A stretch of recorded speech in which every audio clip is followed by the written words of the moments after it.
ரொம்ப அழகான காட்சி, அற்புதமான காட்சி. பாருங்கள், எவ்வளோ விதமான பூக்கள் இந்த பூவில் இருக்குது. அதுலேயும் ஒரு குளவி. குளவி, நீ என்ன பண்ணுறாய்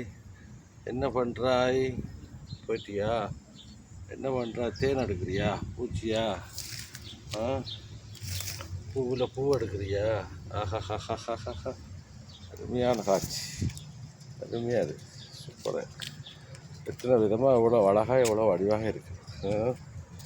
இதெல்லாம் மக்களை இதெல்லாம் ரசிக்கணும், ருசித்து பார்க்கணும். பாருங்கள், இந்த குளவி எவ்வளோ ஆறுதலாக ஆசையாக தேன் எடுக்குது பாருங்கள். இறைவன் அதுக்கு படைச்சி விட்டுக்கிறான். எப்படி அருமையாக எடுக்குது. நீ நல்லா எடுத்துக்கூடி சாப்பிடு, சந்தோஷமாக. அதான் வேணும் மனுஷனுக்கு. தமிழனை மாதிரி போட்டி புறாமல் எரிச்சிட விட்டுட்டு அடிபடாமல் உன்னிஷ்டத்துக்கு வாழு, சுதந்திரமாக வாழு, சந்தோஷமாக வாழு, மகிழ்ச்சியாக வாழும்.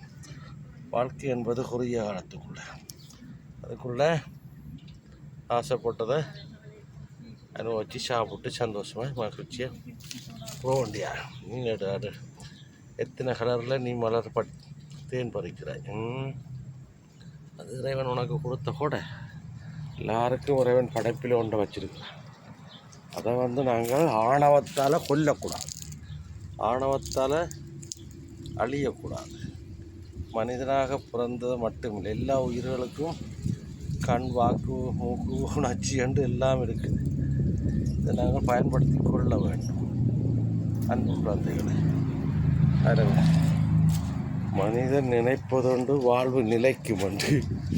இதனால் அந்த வேறுப்புள்ள பிரவாரம் செய்த கொடுமைகளும் அநியாயங்களாலேயும் எவ்வளோ மக்கள் பாதிக்கப்பட்டாங்க. தமிழன் மட்டுமில்லை, முஸ்லீம், சிங்களம் இல்லை மக்களே.